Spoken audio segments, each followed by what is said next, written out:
Anderson. As of Thanksgiving Day, television in Seattle is half a century old, 50 years. You and I and Channel 5 have been through a lot of historic firsts together that have changed the Northwest forever. And tonight we're going to take you back in time to relive some of that history and tell you the inside story of how we brought all this home to you. Beginning with the time when television in Seattle was nothing more than this. The year is 1948. A deluxe RCA Victor Eyewitness television sells for $339.50 at Weisfield's Jewelers in downtown Seattle. It's a hard sell because there's nothing to watch on these brand new sets. Seattle's one and only TV station, KRSC, soon to become King, isn't broadcasting any shows, at least not until Thanksgiving Day, November 25th, 1948. The event is a high school football game at Seattle's Memorial Stadium. Two teams will play for the state championship, the West Seattle Indians and the Wenatchee Panthers, with team captain Milt Bohart. We were the underdogs coming from eastern Washington and playing the big kids from Seattle. And so it was very big for the team as well as the community. In the stands are 13,000 fans and 2 television cameras preparing to broadcast the game live and, for the first time ever, bring TV to the Northwest. At airtime, 1:45 p.m., the day is partly sunny, but the field is muddy and wet. Audio cables lying in the rain begin to buzz. And there are other problems plaguing director Lee Shulman. I also remember the fact that the sun in the middle of the afternoon got into the lens of the cameras and gave us bad pictures. The image is ghostly, and viewers can barely see or hear the 49-yard touchdown that ends the game in a 6-6 tie. Still, the historic telecast makes headlines and impresses about 1,000 viewers watching the game from their homes, bars, and hotel lobbies. Some of these people will become key players at King TV. I didn't exactly know what I was looking at. Understand, I was looking at something in a media that I knew nothing about, and I was merely reacting to a very small screen. Which was, pretty sad, with frequent dropouts and lots of rolling and tossing and everything. And it was really very funny looking on a 7-inch set. Couldn't see the ball, so could hardly see the players. Dorothy Bullitt, the founder of King Broadcasting, is also watching that day. At the time, she's a middle-aged widow, mother of 3, and savvy businesswoman who already owns a radio station. This is Radio King, Seattle, KING. Now she's interested in buying a television station, and KRSC is for sale. It was very chancy, and I was very much afraid of it, but I thought we could maybe swing it. She just seemed to think that this new medium had a bright future, partly to do good civic things, primarily in the area of news and in information, education, understanding, and in part that it might be able to be a sound business proposition. On August 19th, 1949, Dorothy Bullitt becomes the new owner of KRSC and quickly changes the call letters to KING. For a negotiated price of $375,000, she gets 2 cameras, a transmitter, a remote truck that was formerly a bread truck, and a postage stamp-sized studio, plus a handful of employees. They are the trailblazers of television, and Mrs. Bullitt must convince them to stay. And Mrs. Bullitt came up to our transmitter and just started to talk with some of the people who were working there at that time. And she explained how deeply she felt the obligation was to provide the community with a service. And she talked about some of the things she wanted to accomplish, and that she couldn't do it without us. We never left. All set. Okay, let's bring up Baker camera. We're in Baker camera now. Hello, Master Control. Are you ready? Right from the start, King makes a commitment to the community. Now it needs local programming that will be watched on every television set in Seattle.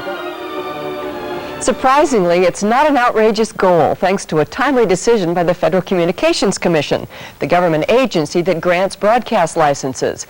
In 1948, the FCC put a temporary freeze on the development of any additional TV stations, saying it needed more time to allocate the new licenses. This decision made King Television the one and only station in town for almost 5 years. You either watched us or didn't watch anything. So Stan and I, whether we had any talent or not, had 100% of the audience at all Such times. as there was, you know, there weren't many when we started. Art Bardoon and Stan Borison have the distinction of being the Northwest's first television stars. In 1949, they go on the air as two bees at the keys.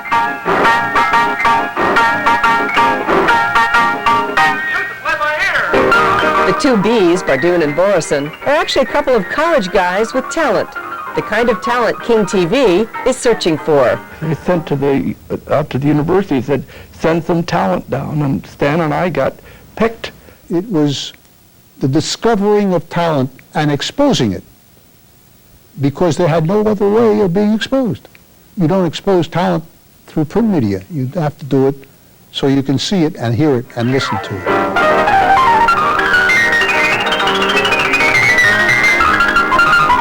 Really, no concept. No, there wasn't any concept. I'd play a tune, he'd play a tune, we'd play a tune together, and we'd talk back and forth.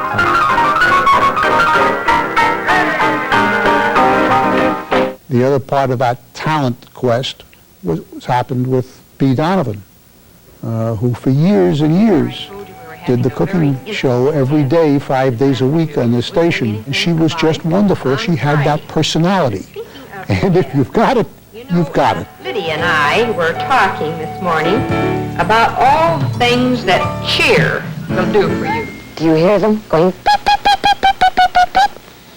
The chickies. Winning over the younger audiences is Ruth Prinz, a storytelling clown better known as Wanda Wanda. Hello, hello, I'm so glad to see you. Her award-winning show is watched by toddlers at lunchtime. Then in the afternoon, it's King's Clubhouse, hosted by a former bee, Stan Borison. You've heard of Whistler's mother? Well, this is Mother's Whistler here. It's cute little thing. For 13 years, a special password song opened Stan's show. The catchy tune is written by a King employee. Zero Docus, Mitchell Crocus, Hullabaloo's above. That's a secret password that we use down at the club. And I've always thought that the song sounds like the Italian tarantella, you know. But he said, no, it's original. So I had to accept that. And Zero Docus, Mitchell Crocus, Hullabaloo's a fan. Good Herm means now you are a extra Herm. That's it. On King's TV Club with Stan. All these shows are broadcast live, no retakes, no do-overs. Everything is seen as it happens, whether it's a lion munching on Wanda Wanda's arm or Stan's skit going up in smoke. Well, I got the wife and the tiny funny. She's an old sour fish and I call her honey. And I had to have something to do with my hand, so I pressed the toast down there. The toast didn't come out of the toaster. Instead, it stayed down there and caught on fire. And the flames started shooting up in front of my face. And I had this big wig on. I didn't know what to do, and the only thing I could see to stop the flames was a quart of orange juice. So I poured that quart of orange juice down into the toaster, our toaster from home, and you can imagine that mess.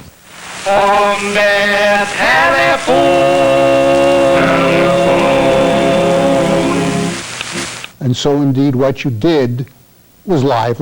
You didn't record anything in the very early days. There's no such thing as a videotape, so after a show is broadcast live, it's gone. But occasionally, a kinescope is made. By actually filming the program as it appears on the screen, some of King's original shows are saved. Why don't we pause here for a few minutes, and while you get reorganized, we'll have some little entertainment or something, huh? What do you think we've been doing for the last 5 minutes? I don't know what you'd call it. Only with these kinnies are we able to share with you some of our earliest broadcasts, including the Northwest's first newscast. And that's coming up next. 50 Years as the Home Team is sponsored in part by your local Jeep dealers. Jeep Cherokee. Your Star Channel on TV. Channel 5. By the 1950s, King TV has assembled an impressive cast of characters, including a royal mascot named King Mike. This impish fellow with a microphone-shaped head is created by Walt Disney himself as a favor to Dorothy Bullitt. Throughout the 50s, King Mike serves as Channel 5's mascot before being retired. And now, in honor of our anniversary, he's making a royal comeback. Join us as we celebrate 50 years of broadcasting. 50 years as the home team, King 5. During King Mike's reign in the early 50s, Channel 5 ruled the airwaves. After all, we were still the only station in town, and that set the scene for the Northwest's first and only newscast. We had a news operation here before any stations in San Francisco, which seems a little odd, doesn't it? That's why I was able to say that I was the first TV anchorman west of Minneapolis and north of Los Angeles. Now it's time for page 1 of Early Edition, the newspaper of the air. 29-year-old Charles Herring is in the anchor seat on the September evening in 1951 when Channel 5 premieres a 15-minute nightly newscast. On the home front, an economic development. Just 3 days later, Herring is covering Channel 5's first major news story, a 20,000-acre forest fire on the Olympic Peninsula. Right in the path of the flames was the little logging town of Forks, population 1,000. Its residents hurriedly evacuated their homes. Women and children fled down the highway in automobiles. The few women who stayed behind manned the Forks Telephone Company switchboard, answering calls from anxious relatives in other parts of the Northwest. King sends its entire news team to cover the fire, a photographer and Herring. The plan was pretty simple. We had only 2 guys. We had no reporters except me. I was the reporter and news director and anchorman. Hello, everybody, from Auburn, Washington. With Herring's reports, viewers are given a front row seat to historic events in their own backyard and beyond. This is another part of the marketplace at Souk El Juma. On one assignment in Europe, Herring travels 20,000 miles in just 30 days. And 10 time zones from Seattle. Closer to home, he documents man's first successful swim across the Strait of Juan de Fuca and the maiden flight of America's first passenger jet, the Boeing 707. The takeoff was perfect on this historic first flight. That was a very exciting time. And again, the type of thing at the moment you don't probably realize how significant it is, but that was the dawn of the passenger jet age right there. Again, a hush of expectancy fell over the crowd, but the big plane touched down as gracefully as a veteran of thousands of hours in the air. The same year King brings local news to the Northwest, it dares to broadcast live a sporting event Seattle has never seen, hydroplane racing. For decades, the Gold Cup race had been held in Detroit, Michigan. It was a tradition until a Seattle boat called Slow Motion 4 travels to the Midwest in 1950 and unexpectedly wins the race. According to the rules, Seattle will host the next Gold Cup.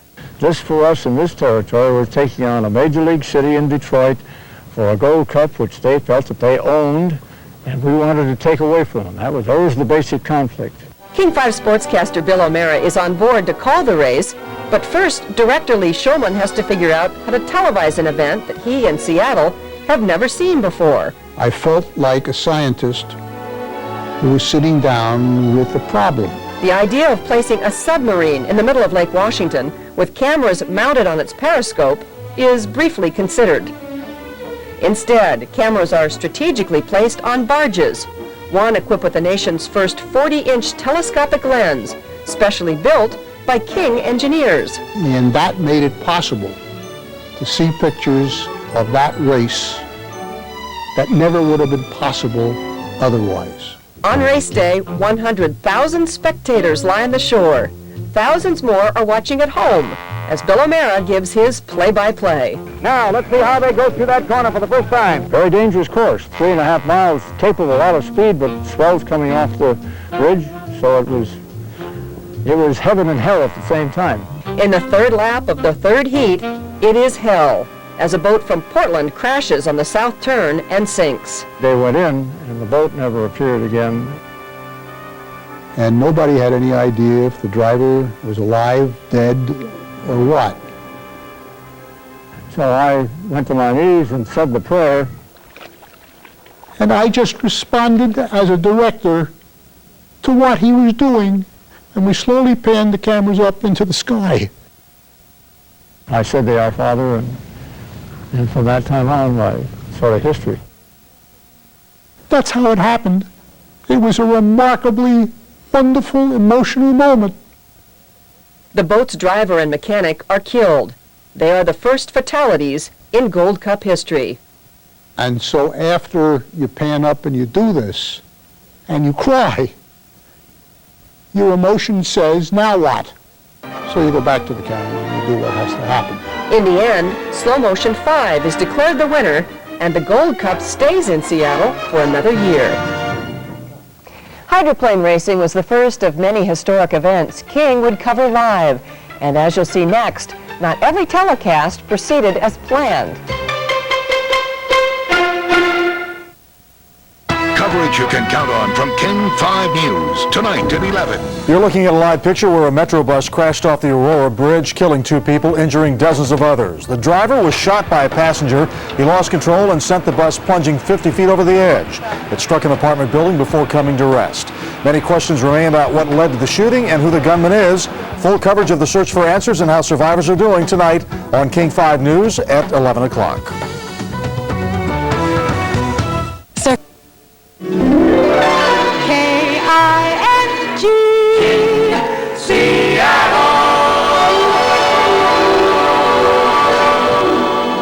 The things we take for granted, like watching live reports from all around the world.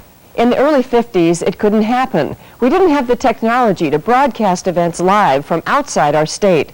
Same-day coverage was a possibility, but only with a little bit of luck. For example, the 1952 World Series in New York.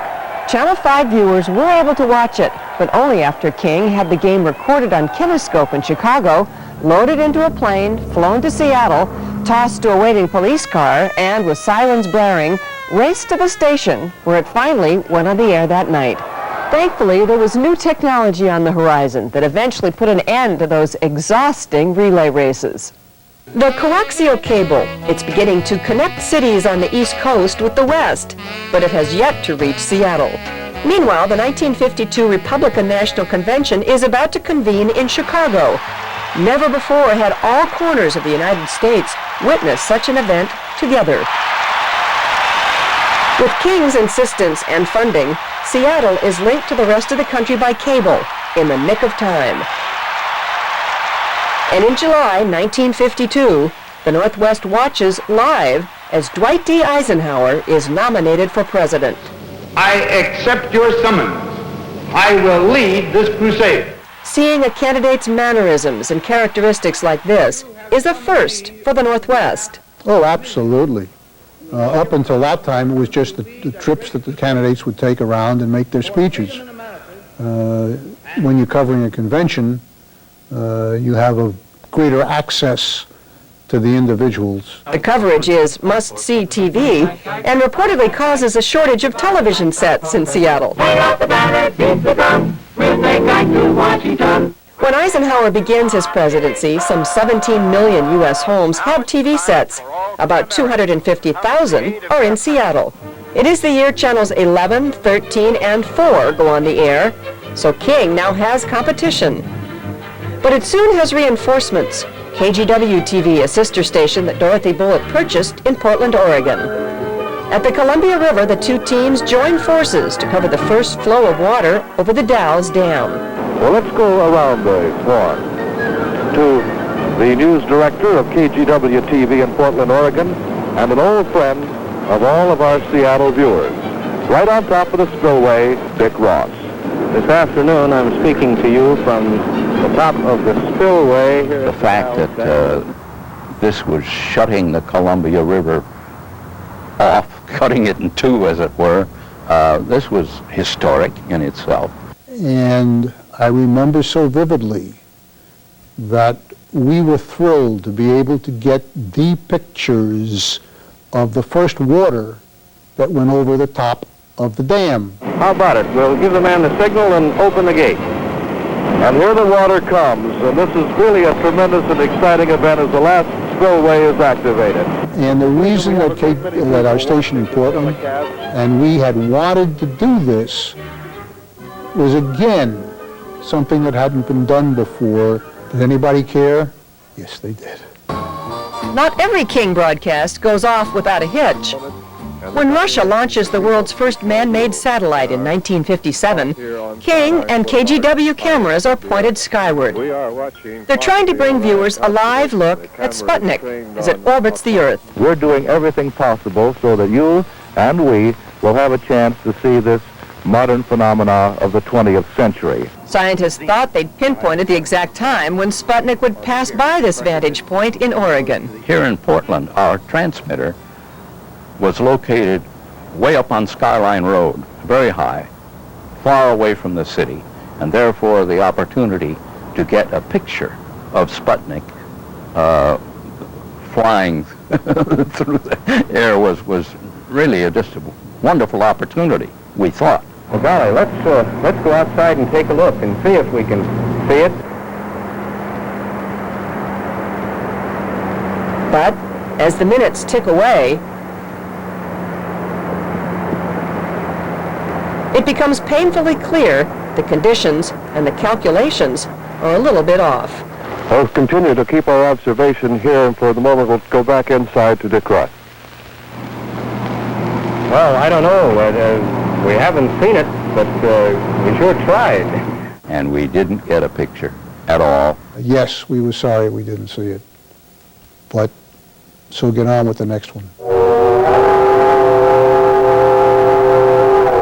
That would be the Northwest's and possibly the nation's first locally produced documentary, Lost Cargo, a 90-minute report exposing mismanagement, loss of revenue, and decay at Seattle's waterfront.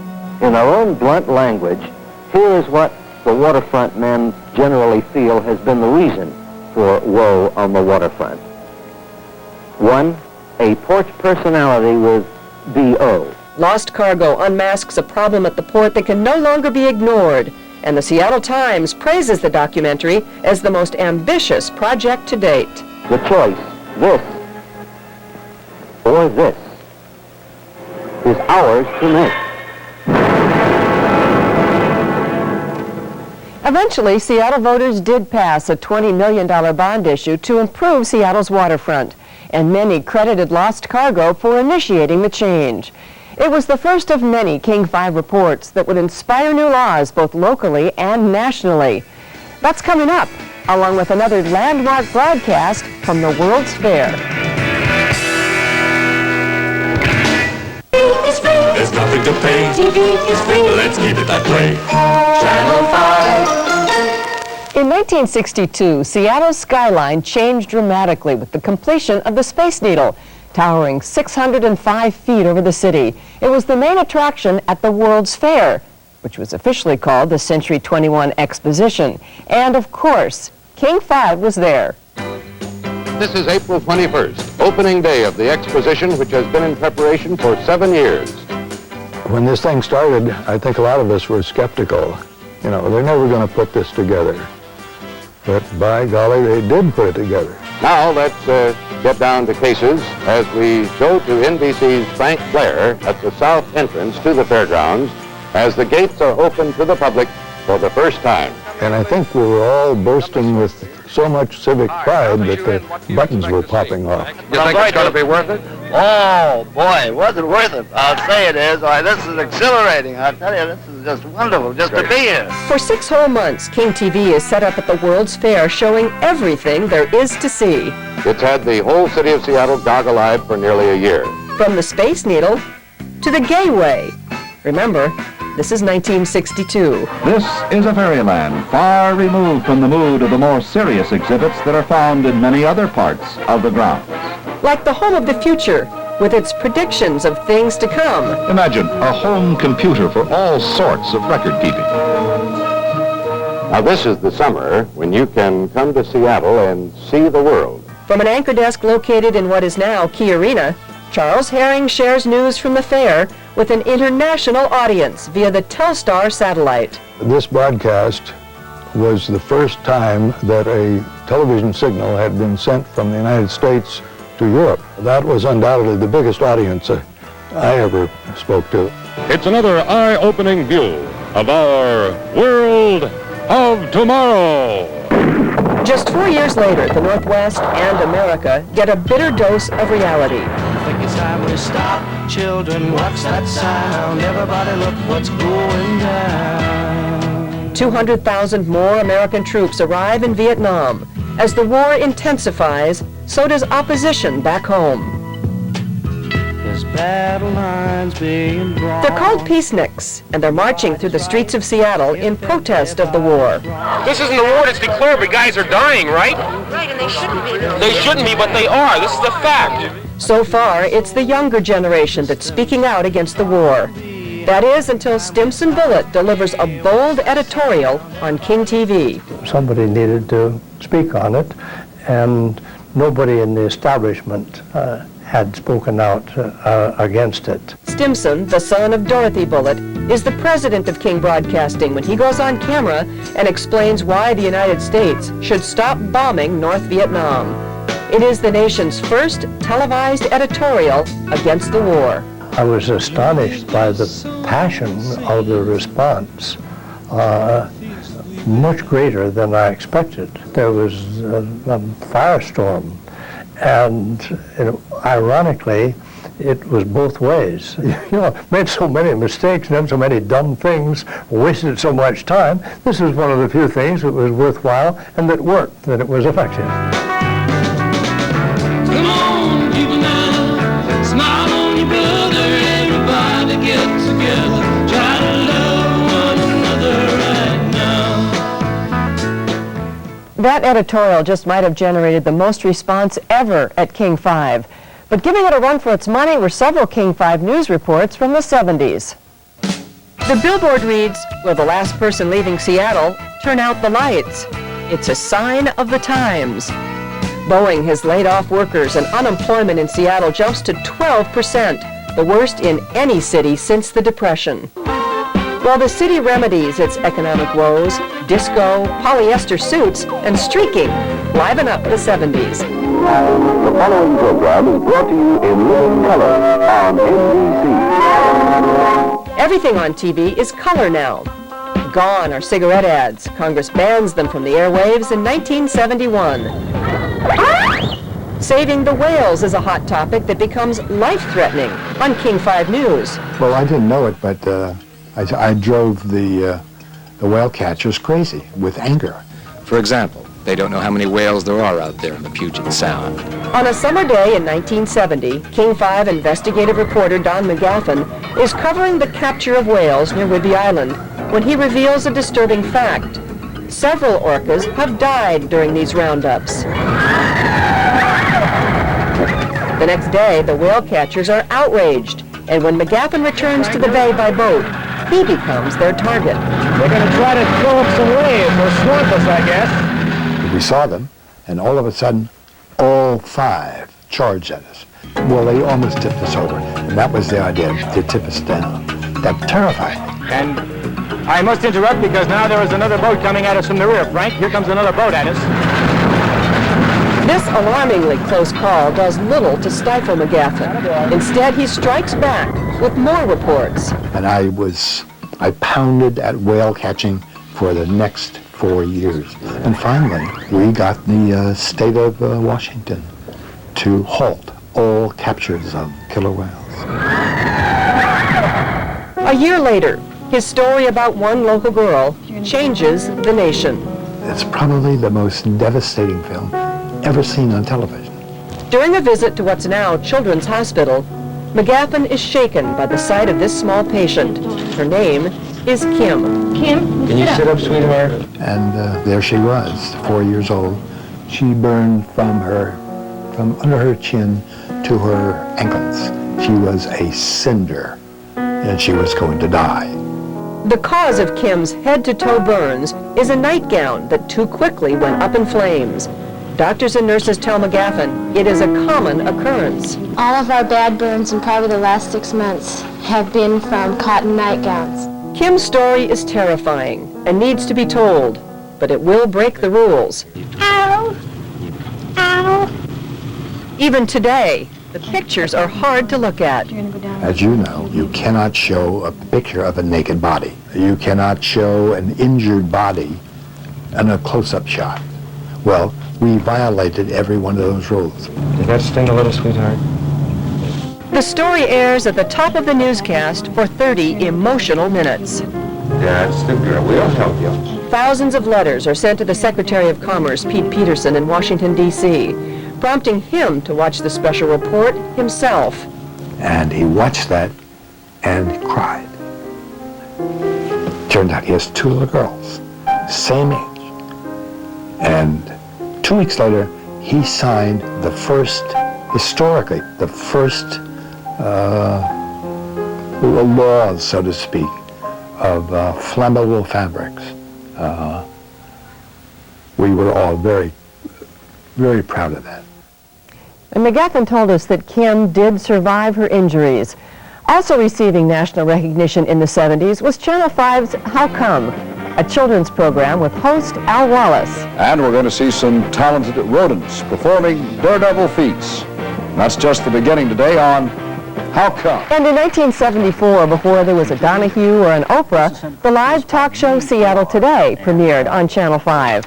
This is the darndest dog biscuit recipe you ever heard of. It aired until 1991 with host Cliff Lenz. The fun of doing this show was probably a function of just the excitement of knowing that you're live. You know, it's fun / great satisfaction. Yeah. And coming up, we'll move on to the 80s and another local show that would inspire change by accident. You'll see how a programming prank shocked the nation. Next. Something to be thankful for? It's Future Shop's massive Thanksgiving weekend sale. Friday, Saturday, and Sunday, save on all major appliances and get free delivery. Save on all audio and video, including all boomboxes, TVs, VCRs, camcorders, and DVD players. Get this eMachine 266 megahertz computer with 2.1 gig hard drive for an unheard of $399 after rebate. Plus, get this 900 megahertz cordless phone for just $28.99. So hurry, because this sale only happens once a year, only at Future Shop. The new Samsonite Silhouette 6 was recently introduced to an unsuspecting audience. They, however, responded to it immediately. Many took to the maneuverability granted by its 4 wheels. Others to its rather ingenious stacking shelves. And still others, well, just took to the whole style of it all. Travelers everywhere, it could be the answer to your prayers. The Samsonite Silhouette 6, world-proof. Your money. Investing it should get you somewhere. So you put your money in mutual funds. How do they invest it? At Janus, they dig deep. They like to visit the company before they buy the stock. They interview customers, suppliers, employees. Looking that closely turns up the most promising places to invest your money. That's how you get there. Janus Mutual Funds.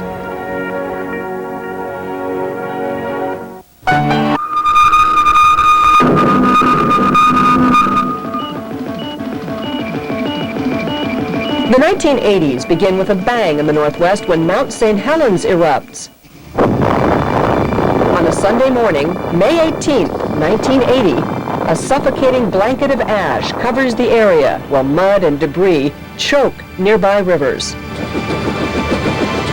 King 5 News has a crew camped out near the mountain, including science reporter Jeff Renner. Half of the mountain was coated with a thick black coat of ash. He's one of the first to bring these powerful images to Puget Sound. Nothing was as we recognized it from just the day before. We just saw mud rushing everywhere. We sort of clocked it with our helicopter, and it was moving at 45 miles an hour. And there was a car parked not more than 50 feet away from where we'd been camped just the day before, and there was a dead body inside of it. And at that point, the fact that it was a human tragedy became very apparent, as well as the fact that we had a very close call. If it wasn't just a matter of a few hours and a change in decision, I wouldn't be here doing this interview right now. It shows how close we live to the edge of nature, whether we live here in the country or in the city. Jeff has celebrated 21 years with King 5 News, and this year marks my 30th anniversary with the station. I joined the news department as a reporter and then began anchoring the 11 o'clock news in 1973. He was convicted of conspiracy, obstruction of justice, and lying to a grand jury. Surprisingly, seeing a woman newscaster in the anchor seat was a first for Seattle. Many memorable assignments would follow. Probably one of the most significant was traveling to the Soviet Union when it was still a strong communist society. In the 1980s, when the United States and the Soviet Union are rivals in a nuclear arms race, a citizen summit is called by Ansel Payne, president of King Broadcasting. We felt in the company, really, that it was mandatory that people stop looking at each other as if they were 10 feet tall. We wanted to really talk turkey. And they said, yes, anything goes. Good evening, Vladimir Posner. We greet you from Seattle, Washington. In 1985, with moderators Phil Donahue and Vladimir Posner, Phil, извини, но мы сейчас не получаем. 200 people in Seattle and another 200 in Leningrad are linked together by a space bridge for a no-holds-barred discussion. Have any of you protested the Soviet invasion of Afghanistan, for example? The broadcast is historic and a first for the Soviet Union. Never before had politics, war, and peace been discussed with such freedom. It's the beginning of Mikhail Gorbachev's new openness. This was the first signal of glasnost, what he meant by openness. And that's why they put it on the air. So we were very lucky, because in other periods, I mean, we would have had our heads chopped off. Yeah. There's no doubt about this. The suits at the TV establishment in Moscow were aghast at this. Oh. And, you know, they were ready to deep six this thing right now. And Gorbachev said, go. Убеждены, We are convinced что это был самолет-шпион, that this was a spy plane. что это трагедия для тех людей. The discussion airs on 90 stations around the U.S., and in the Soviet Union, it's seen throughout the country. Probably 200 million people watched this. It was overwhelming. The response was, we got 77,000 letters. That's an all-time, it's much more than 70 home runs by McGuire. Believe me, it'll never happen again, for a variety of reasons.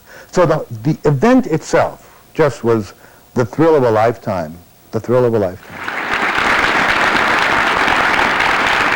King's Citizen Summit paves the way for two precedent-setting trips to the Soviet Union. In 1987, our reports from Leningrad share an eye-opening look at communist life on the verge of change. The following year, I'm invited back to appear live on the country's one and only television network. Gene Ederson is in the Soviet Union tonight, Moscow to be exact, on an historic assignment.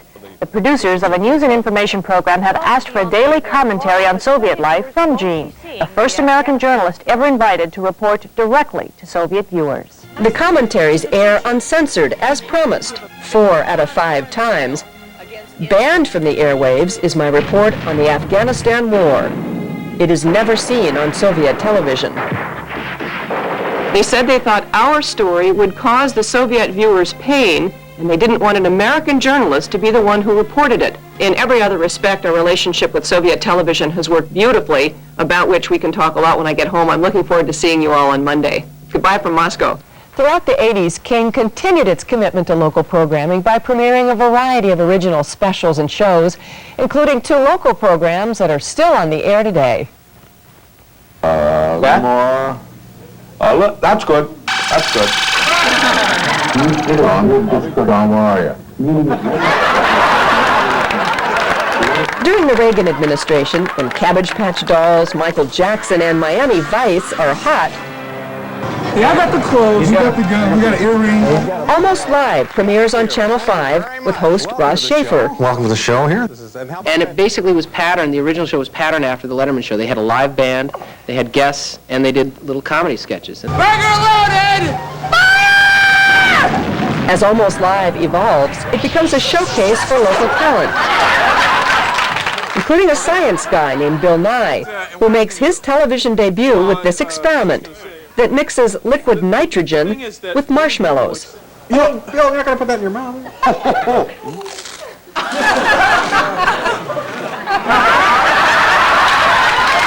I tell you, for me, the second I completed the liquid nitrogen bit, I knew this was my bit. This was your ticket out of here. Well, not that so much as I wanted to be, sure, Bill. I wanted to be the next Mr. Wizard. That was my little goal. And you got it.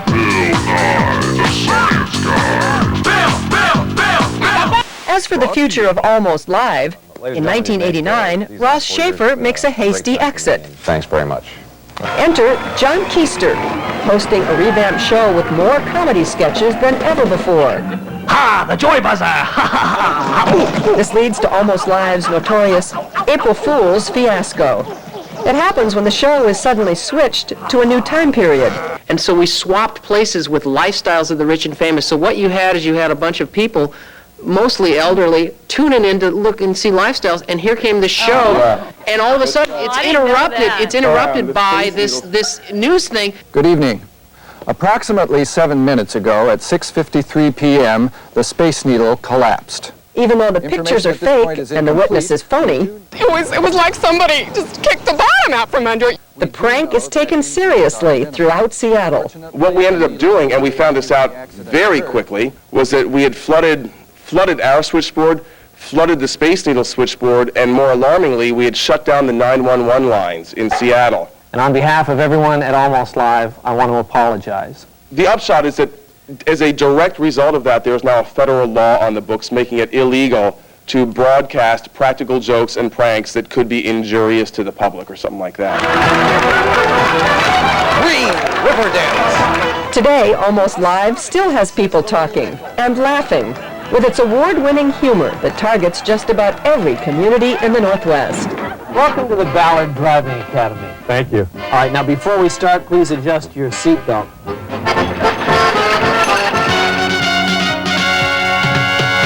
Also showcasing the community in a much different way is Evening Magazine.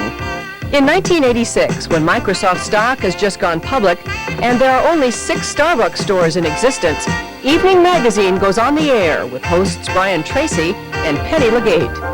This is our first evening. We've just gotten started and we have so much to look forward to. Here's a quick preview of some of the things coming up.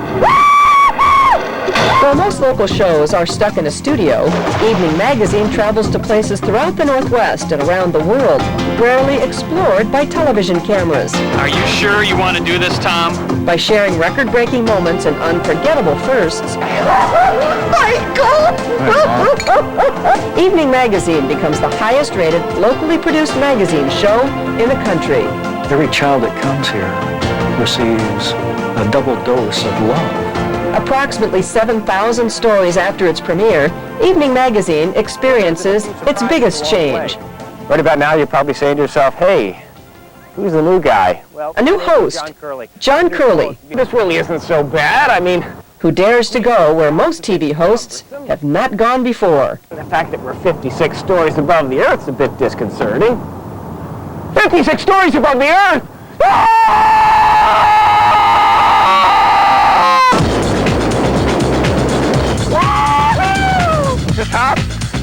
Oh, this is nutty! And then they wanted to put me in a shopping cart and send me over the side of a building. Wait, seriously, we gotta take a commercial break. Wait. We're gonna go along the edge, and then we're gonna jump. And I started climbing, and I thought, you know, you get this magic feeling that as long as the videotape is rolling, as long as the camera's rolling, nothing bad can happen to me. You know, and then I started like halfway up the side of this thing, and I thought, what the hell am I doing? Anyway, I had no other way back other than to jump. We'll see you back home again.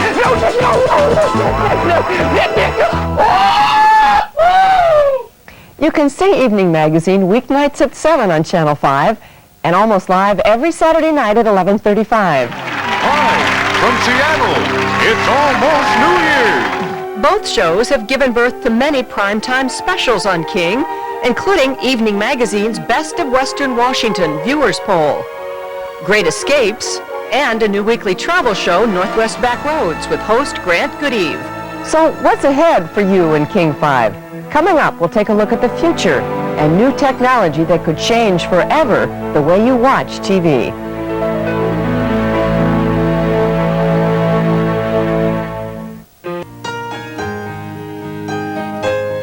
Channel 5's commitment to local programming, news, and you began with Dorothy Bullitt, the founder of King Broadcasting. She was a daily presence at King until her death in 1989 at the age of 97. Every day, for as long as her strength allowed, Mrs. Bullitt came to work at King TV, determined to serve the community, just as she'd promised. Even after she nurtured that tiny little studio on Queen Anne Hill into a network of stations throughout the Northwest, Mrs. Bullitt still believed there was even more to accomplish through television. It's never done all it should, or it could, but there's, it's not through yet. Mrs. Bullitt gave us enough inspiration to last another lifetime. Our news department that started with just 2 people is now 102 people strong. We've combined our resources with 3 other King Broadcasting stations in Idaho, Washington, and Oregon to bring you Northwest Cable News. Just last year, we added another sister station to the King family, KING TV. And now we're gearing up to bring you the next generation of television. HDTV, or high-definition television, will dramatically change the world of broadcasting. In the future, your TV set will look like this. It will be more like a movie screen. And for now, you'll have to use your imagination to visualize the benefits of this new technology, because it takes specially designed equipment to broadcast and then to see HDTV. Meanwhile, here's how it'll be different. Just look out an open window and pretend you're watching HDTV. That's how clear the picture will be, 50% clearer. And see this video of downtown Seattle? If it were being transmitted and received in HDTV, you'd be able to read the old Navy sign on the side of that building. Dennis Williamson, the president of King TV, says it's the difference between night and day. I think most viewers will see the change from the current analog signal to the high-definition digital signal to be as dramatic as it was from black and white to color. I think it's that dramatic. I've seen it, I've experienced it, and it's not unlike a movie theater experience versus a black and white television set in your den. This fall, King became one of the first stations in the country to test and broadcast HDTV.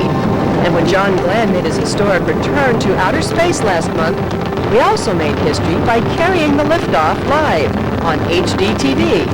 And sometime in the future, all of Channel 5's programming will be produced and broadcast in high-definition television. This is King 5 News at 6:30. As this new technology grows, so will our commitment to you, to our community, and to high-quality local programming. We plan to be around for another 50 years and beyond. And as we step into the future, we'd like to salute the pioneers who contributed to King's rich past, many more than we can include in the celebration tonight. So we'll leave you with some final moments, final thoughts from the trailblazers of King Television.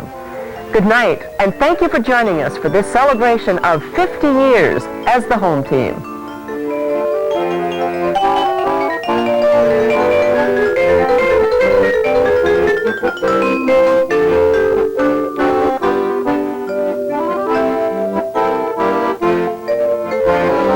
I'm very proud now of that fact, aren't you, right? That we're still around?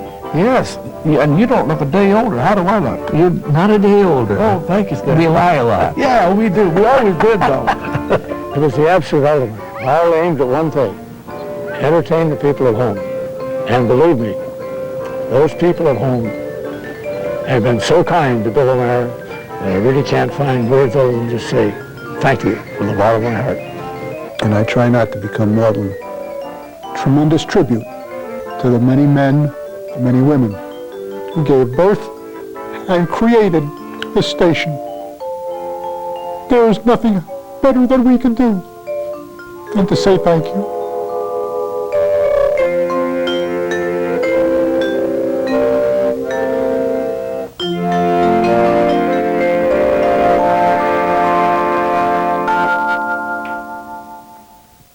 In some remote